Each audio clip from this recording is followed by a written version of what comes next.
ESPN 94.1 FM and AM 930 present The Drive.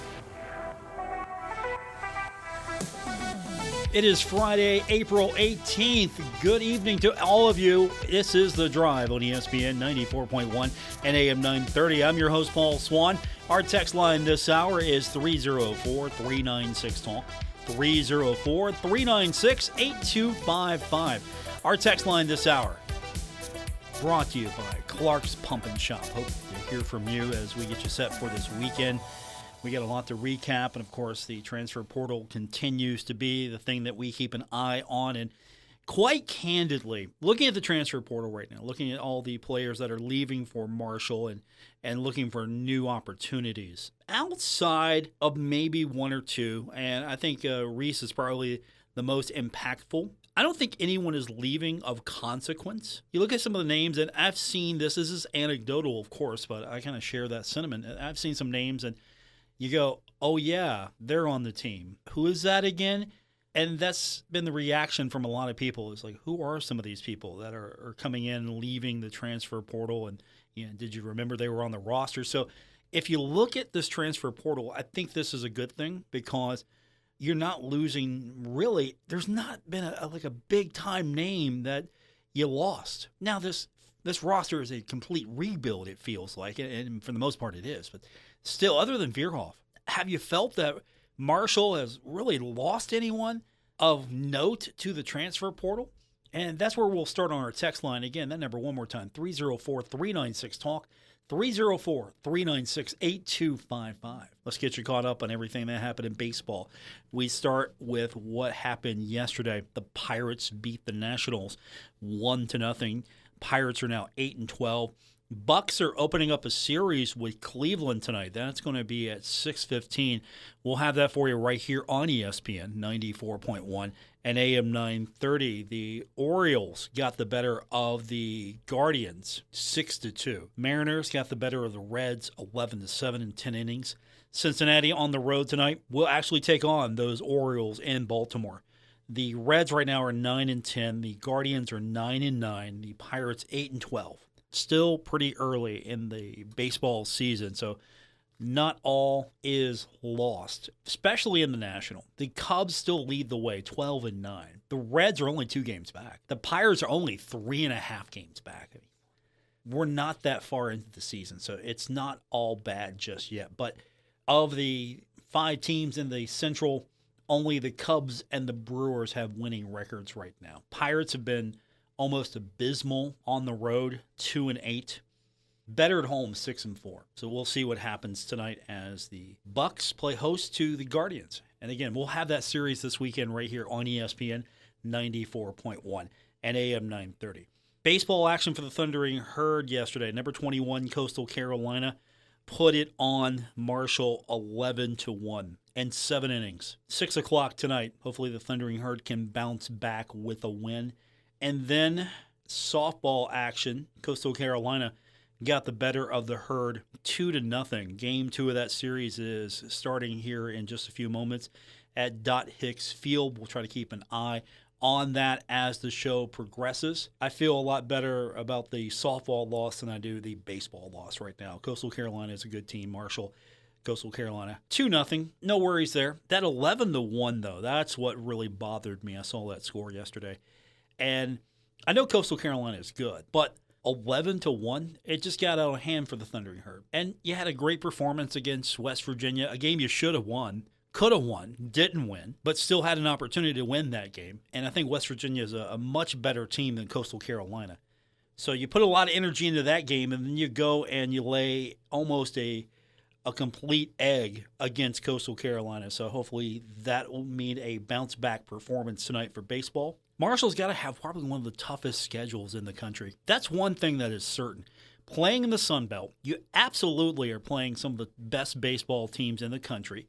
And, of course, the way Marshall loaded the schedule up, and, of course, you play WVU as well, and West Virginia is one of the best teams in the country as well, and you'll face them a total of 3 times.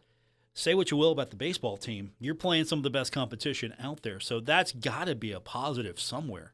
That's got to turn into a positive sometime. You go and you recruit, and of course a lot of that's going to be NIL, and a lot of that's going to be basically how you can convince players to come to Huntington and play in the Sun Belt and play on a team that goes up against that schedule. You get those kids that come in and want to be challenged, and so you can offer them that challenge. Like, look, you're going to play some of the best teams in the country. You come to Marshall, we got brand new facilities, the recruiting pitch. But 11-1, ouch. That was not a good performance for the Thundering Herd. But there is some good baseball news to talk about today. Griffin Miller, sophomore pitcher for the Thundering Herd, named to the 2025 Pitcher of the Year watch list.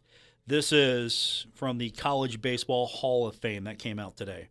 Miller is one of 54 pitchers named to the list and only one of 4 from the Sun Belt. He is third in the Sun Belt with a 2.18 ERA. That is 32nd in the nation. He has a 4-1 record, so he's been a bright spot for the team. He's had 6 quality starts with 8 of at least 5 innings of work and no more than 2 earned runs allowed in all 9 of his outings. So he's on the mound tonight. Is this a bounce-back game for the Thundering Herd now that Miller's on the mound? If Marshall can get the bats going, I'm confident Miller can keep them in the game. That's the thing. You can have good pitching, but if the bats aren't doing anything for you. But then again, it only takes one win. Just ask the Pirates yesterday. One run. Pirates won against the Nationals, 1-0. That's all it took. You can have a pitcher's duel. You just got to get a run in, and that was the problem yesterday. It wasn't a pitcher's duel, and you could only get one run in as they put in 11. So I think this will be a closer game coming up tonight. And, of course, Thundering Herd needing the win to kind of stay in the hunt in the Sun Belt Conference tournament. Obviously, Marshall's not going to win the regular season crown, but still you want to stay in the hunt there. So we'll get our text line going in a few minutes as we get you set for this Friday. We'll do that at 304-396-TALK, 304-396-8255. We'll get you caught up on everything else that's going on today, but hopefully softball will get it done today. Baseball, I would like to see a better result for the Thundering Herd, and we will talk about it more when we continue on today's edition of The Drive right here on ESPN 94.1 and AM 930.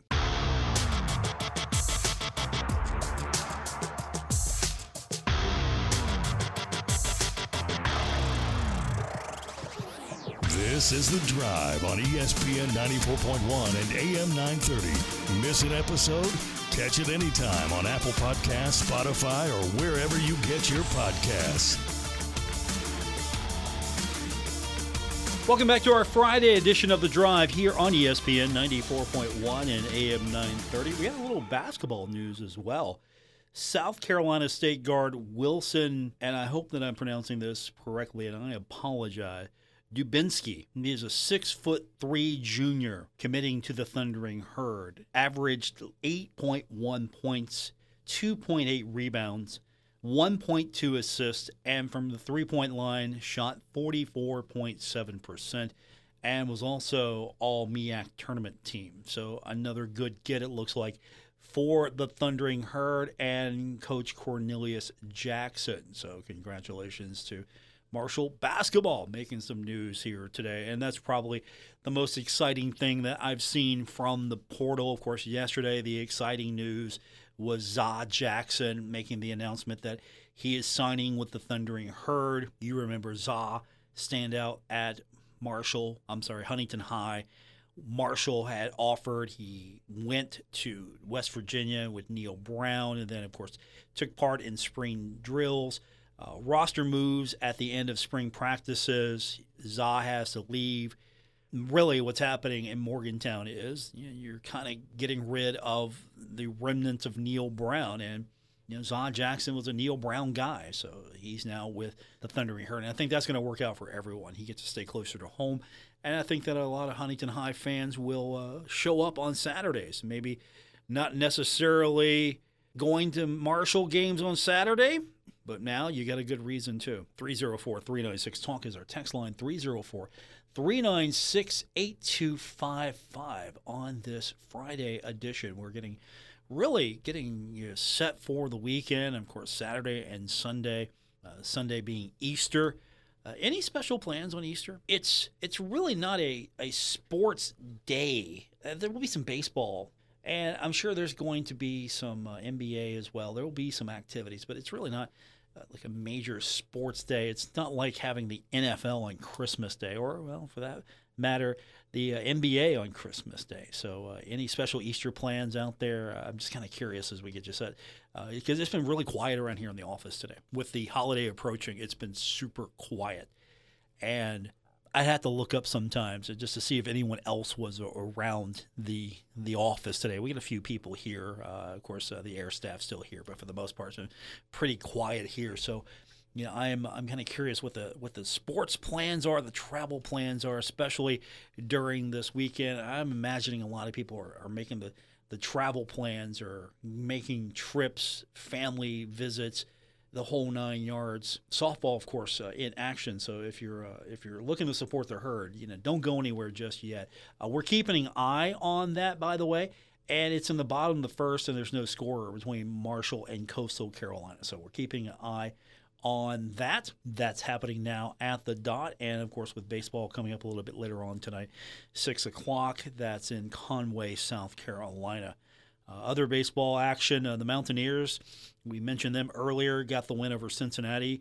Now 12th straight win for the Mountaineers. The second game of that series starts at 6:30 tonight in Morgantown. 12th straight game. They're having a better season than I even thought they would have. So that's impressive. And of course, for those of you that are Kentucky fans, I can't go without mentioning it, because Bill Cornwell, our news director, always makes sure I have all the Kentucky notes.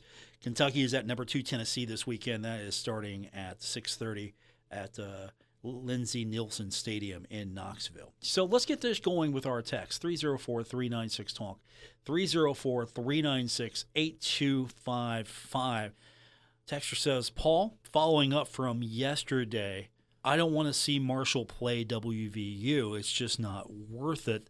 Their fans are atrocious. And I appreciate the text, so we're getting back started on that now with the fans.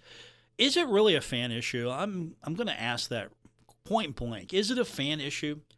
It's not any other issue other than the fan issue. Now, fans are going to be fans no matter where they're at, but is it really, you hate going to Morgantown, you hate interacting with Mountaineer fans, you hate the way that WVU perceives itself in comparison to Marshall? What is it exactly? Because I can remember a time where I would go on an off day to go to Mountaineer Field. I would go and see a WVU game. Now, let me put some context on this. I used to work at a radio station which was a Mountaineer affiliate. And so now and then I get opportunity to go and see a game. And I got to go see West Virginia take on Ohio State and a few other high-profile games. So, Marshall wasn't playing. Marshall was off that weekend.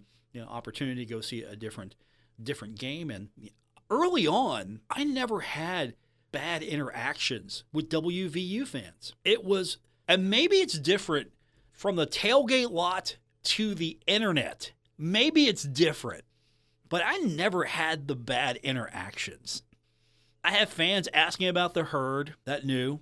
I would wear maybe a little Marshall green now and then. I was sporting the colors. I was younger. I was more in that fan mode back then when I was much younger. And so the interactions weren't bad, but lately the interactions, and I'm not speaking for all Marshall fans or all West Virginia fans, but the interactions have gotten a lot worse. And again, that could be just the nature of the internet. And I think there's still a lot of animosity. Of course, Bob Pruitt calling out the Mountaineers and Dan D'Antoni calling out the Mountaineers. And, I know Bob fired up. He wants to play that game. He wants to see it every year. And now you got Coach Gibson fired up and wanting to play that game every year. And the big question remains, how do you play that game? How do you make it make sense for both parties? And the other party doesn't get hosed. If you keep going up to Morgantown, you never get the Mountaineers to come to Huntington. Well, why would you do that?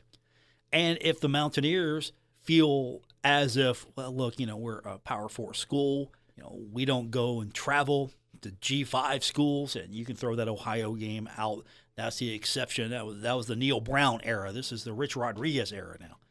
And so that's just a blip on the schedule here. But the goal is to make it worth each school's while. What's it going to take to make that game a reality? And should we be talking about this in a public sense? Should the coaches be advocating publicly for this game? Or is this something that Ren Baker and Christian Spears should just be talking about behind the scenes quietly? Like, hey, look, here's the real deal. To make this work for us, we need this. And then you go back and forth and you try to find that compromise. I never did like it when the two athletic directors were brought to the state capitol, put in a room like, okay, you're going to play this game. You're not leaving until we get a schedule to play this game. And so you got the schedule, and that created a lot of animosity. So is it good to kind of publicly lobby for this game? Or if you really want to play this game, you talk about it quietly behind the scenes where no one's calling anyone out. And you had that quote where Coach Gibson talked about, hey, I've been on the other side of this. You didn't want to be the first team to lose to Marshall, and now he's on the other side of that. He's Marshall now. 304-396-TALK, 304-396-8255. Or is this just good? Is this just good? And we're all kidding ourselves in one way or another, where some of us advocate that, no, this is not a rivalry. We don't talk about this up here up north. And on the other hand, all I've heard from a lot of people is, yay or nay, but it's mostly come from, of course, the Huntington Metro, people talking about that, and then just Mountaineer fans reacting. So where are we at with this right now? Is this just going to be something that maybe Coach Gibson talked about, excited a portion of the fan base, and then we move on and we get to the real deal here of the schedule? 304-396-TALK, 304-396-8255. I would much rather see the Herd go into places like Athens, Georgia, and get a really nice payout. You went into Columbus. That's not going to happen very often, but it will happen. You go into Athens. You go into Notre Dame. I had no idea that Marshall could actually pull off a win against Notre Dame, but it happened. And is there any idea too big to dream? The idea that Marshall could go into Georgia and win that game, is that too big to dream? Absolutely not. 304-396-TALK, our text line, brought to you by Clark's Pump and Shop. More coming up on this edition of The Drive, ESPN 94.1 and AM 930.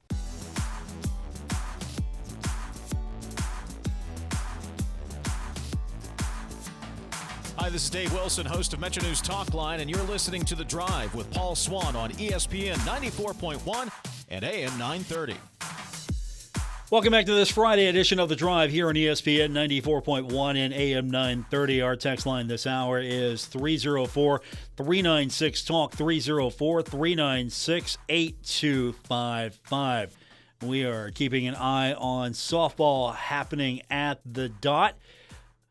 Looks like we're going to the top of the third now. After two, it is no score between Coastal and Marshall. We'll keep you updated on that one.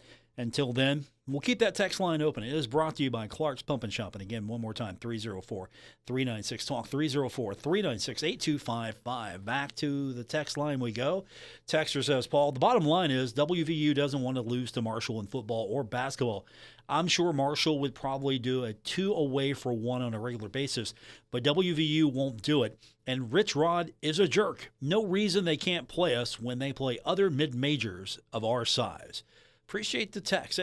That kind of defeats the argument just a little bit.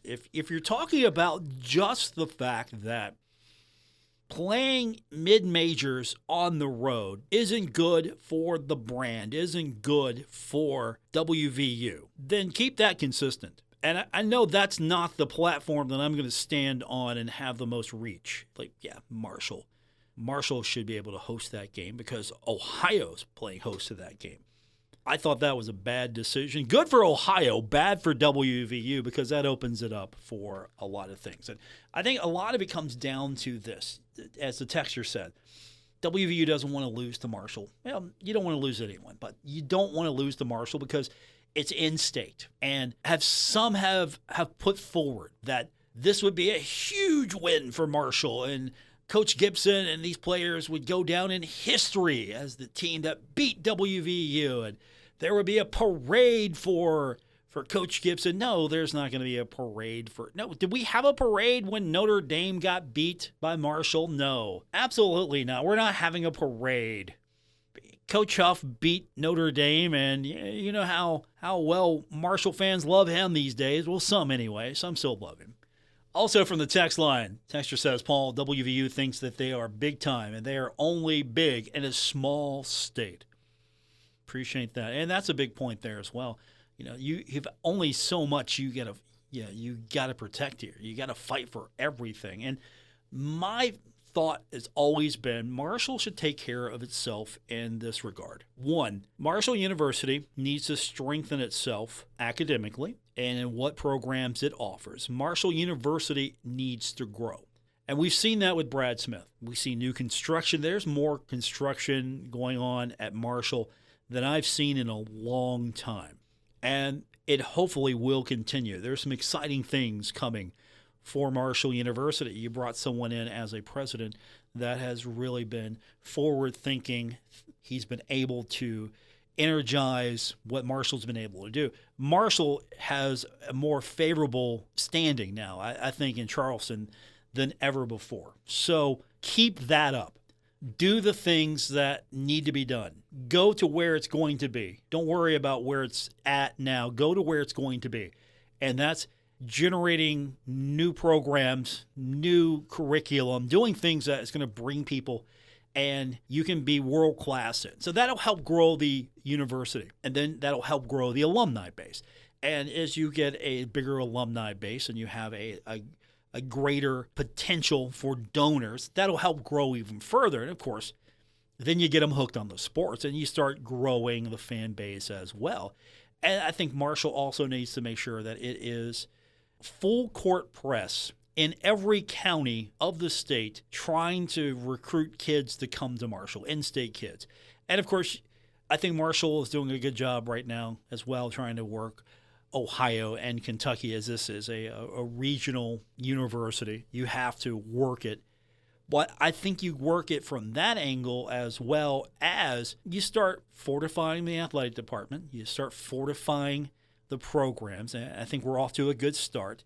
We're finally seeing more things happening at Jones C. Edwards Stadium. And my contention has always been you got this beautiful stadium. Finally, Marshall got this beautiful stadium to get started. No longer were you playing at Fairfield Stadium. Here it is. Brand new stadium. It's 28,000 seats because they miscounted the seats when they put the chairbacks in, so you had to put more in later. But you have this stadium, and you get that facility building built, and you start having success.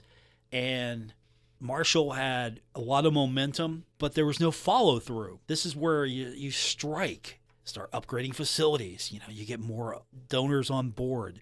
You grow the brand. Facilities were a big one for me. You start trying to grow the brand, grow everything, and make sure that you improve always improve the facilities. At no time should facilities be what holds you back, because everybody's got facilities. So you want to be equal when it comes to facilities. It doesn't matter if it's smaller. You want to be equal, though. Amenities. You want to make sure that everything works, that it's nice, it's clean. You have good food offerings. You have great concessions. It's a great experience. You had a good time at the ballpark, not just the game itself, but you had a good time at the ballpark. And I think you're going to get that in baseball here with that baseball stadium. You're going to have a good time at the ballpark. But with facilities, you had a great opportunity to just keep that going. And, of course, it started to regress.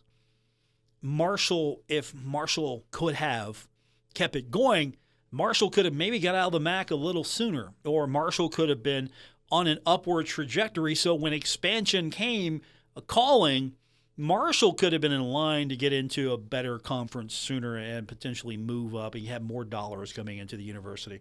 And then also Marshall could have been in a position so when the major realignment happened, Marshall could be in the conversation. Let's go back to the text line, 304-396-TALK, 304-396-8255. Texter says, Paul, ultimately I agree with you. Keep playing the likes of Notre Dame, Ohio State, Georgia, Virginia Tech, etc. I'd really like to see them play UK, North Carolina, or Duke in football, even though they're basketball blue bloods. I appreciate that text. That's a good thought there. I don't think you're going to see UK play Marshall in football anytime soon. I think that's going to be a non-starter. Basketball, you get a one-time deal now and then. You go to Rupp. Everybody has a good time. North Carolina, Marshall played North Carolina. Remember that? That was a road trip I actually got to make, and I enjoyed that. I had a great time. North Carolina, this was years ago. Bill Belichick's girlfriend wasn't even born yet. That's how long ago it was. And North Carolina was beautiful. It was a fun, picturesque, great experience. And Duke would be cool as well. I'd like to see Marshall play Duke. I'm going to tell you right now, I would like to see Marshall play Wake Forest. I would play some schools like that. I'd work that angle a little bit more. It doesn't have to be it doesn't have to always be Georgia, but would you go for Marshall, Wake Forest? Now, I'm a little biased because I got to go tour Wake Forest a couple of years ago, and I'm going to tell you right now, that campus is really nice. I'm going through looking at their facilities, and they're telling us, like, yeah, we're, money, it's really hard here. We got to compete, and, we don't have the money. I'm looking at this place and like, what? What are you talking about? This is beautiful. This is fantastic. It's well kept. It's postcard worthy. The football stadium was really nice. The baseball facility was fantastic. Got to go out there on the field. I didn't get to go to the basketball arena. They were doing some work there, so it wasn't available. But I got to go in their basketball facility, though, and that was super cool. But ultimately, what I'm trying to say here is, it doesn't have to ultimately be Georgia or Ohio State or Notre Dame. I mean, Marshall, Wake Forest, play that game. Marshall, Duke, I like that idea. Get that game on the schedule. And maybe that leads to, maybe you could play Marshall and Wake Forest more in basketball, or more Marshall, Duke. Maybe that could happen a little bit more. Work those relationships a little bit more. You don't always have to go north. You can go south and get some really good games and work some of those schools in the ACC maybe. 304-396-TALK, 304-396-8255. That's our text line to be a part of the show here on ESPN 94.1 and AM 930. It was fun. Wake Forest is pretty good in soccer, right? So I'm on a bus with some of those kids, and we go by their soccer field, and you look at their soccer field, and it's like, oh, okay, that's really nice here. And I looked at those kids. They were kind of like tour guides. Like, hey, is Wake Forest soccer any good? Oh yeah. They were telling us all about. It's like, oh yeah, they were bragging on it. And so this was like when Marshall had won the national championship. Like, yeah, you think they could beat Marshall? And they had no idea whatsoever. They had no idea about Marshall. Like, yeah, where are you from? I'm from Huntington. And the first thing out of everyone's mouth when I said I was from West Virginia, hey, what about Bob Huggins? This was when Bob was getting in trouble. I'm like, yeah, that's really crazy. No, I'm in Huntington, Marshall. And so they had no idea about Marshall and soccer. That would be I'd love to see that. You think Coach Grassi would get that on the schedule on a regular basis? We got to get our final break in. We'll get more on the text line coming up here on ESPN 94.1 and AM 930.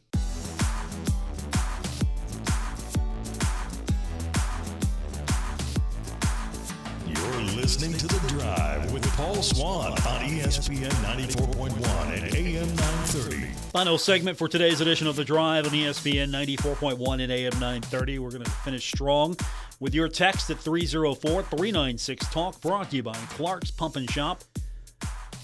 Texter says, Paul, I know the deal, but ideally and truthfully, Pitt should pay us back for messing us over for the home game we lost. Absolutely. I appreciate that text. I agree with you there. Playing semantics at this point. If you don't want to play the game, that's fine. I know it's going to cost you some money, but we got to go to court, huh? We got to get that done. We got to make the legal system do its job.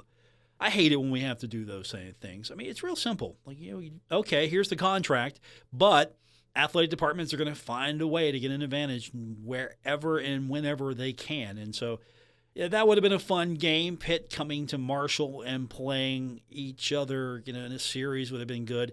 And I think you can make the argument that we got a guy in place that should be able to have those relationships with that university. So I hate that it's come to that, and there's really no winner at this point in that one. Back to our text line, 304-396-TALK, 304-396-8255. Paul, I do remember the North Carolina game of football. Also, we have connections with Wake Forest, as Coach Pruitt was an assistant there back in the day. That's a perfectly excellent thought. That is a connection there. 304-396-TALK, 304-396-8255. I'm trying to get the gentleman's name I met down there, and give me a second. I'll pull it back up because I got to go on tour. It was really a great visit because of the fact that the basketball people took us around and showed us everything. And so all I would hear from a lot of people was like, "Hey, Coach Klein? Yeah, we know him. We absolutely know him. He's a pretty good guy. Yeah, we know him." So yeah, there's always a connection there between schools. Like 7 degrees of separation there, I think is what we're looking at here. I'll get that guy's name. He's on the basketball staff. It's killing me now. So that's a me issue. I'll figure that out. But yeah, there's some connections as well. 304-396-TALK, 304-396-8255 is our text line to be a part of today's show here on ESPN 94.1 and AM 930. I'm your host, Paul Swann. Thanks for being a part of today's program. Let's go back to the text line. Texter says, I would love to see Marshall play more ACC schools, especially Duke, North Carolina, and NC State. I'd like to see that as well. Of course, I want to see Marshall play more of Duke, North Carolina. I think I've had my fill of NC State. Wake Forest, play some of those ACC schools. I would absolutely be on board with that. It was Mike Muse. That's who I spoke with. So Mike Muse at Wake Forest. So there's a connection there. He's a guy that could possibly be I'm not sure if he's still there. I got to check that. But yeah, I would make that happen in basketball. It's like, hey, look, we got friends here. Can we come to some sort of agreement? We got friends here. Yeah, that's who I spoke with. Mike Muse. He was a gentleman among gentlemen when he was giving us the tour of the facility. So those folks are really great. I would love to see that. But there are some other schools I'd like to see Marshall play in different sports as well. 304-396-TALK is our text line. 304-396-8255.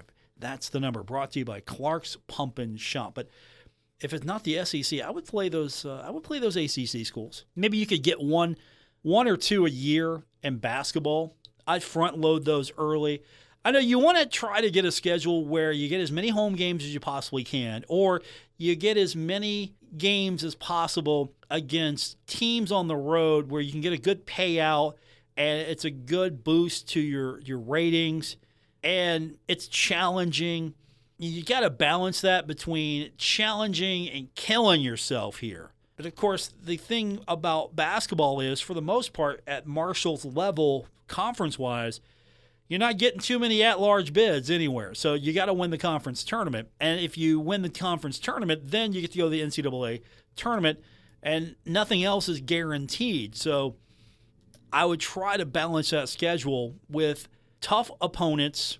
Not kill yourself, get you ready for conference play, and get a nice payout as well. Of course, again, there are people in charge of the athletic department who know what the numbers are and how to make those schedules happen, and they are well qualified for that job. Here's just me on the radio telling those guys what to do with their job. I know they're sitting back going, hey, thanks for the input, Paul. We appreciate it. Thanks for the input. But no, I would love to see that. Just diversify the schedule a little bit. Football and basketball, absolutely. Because I'm going to be honest with you. I'm not sure I like some of the non-conference games in football the next few years. And I think I've been consistent on that. This year, Georgia, yep. You can play Middle Tennessee if you want. I'm not a big fan of that one. Eastern Kentucky, I like that. Okay, that's a good game. Only because there's some history there. I like that. I'm fine with that. Missouri State, that's new. So I'm okay. I'm okay with that. But in 2026, Middle Tennessee, I would like to replace Middle Tennessee with Western Kentucky if I'm going to play one of those Conference USA games. Eastern Michigan, I'm not in love with that. 2027 at Ohio, Boise State, Bowling Green, I'm good with that. 2028 at Wisconsin, Ohio, at Eastern Michigan, Central Connecticut. I like the first part of that. I don't really have anything for Eastern Michigan or Central Connecticut. And, of course, we got Ohio in 2029 to talk about. But if you're gonna try to get WVU on the schedule, where do you put them and when? That's going to be the question.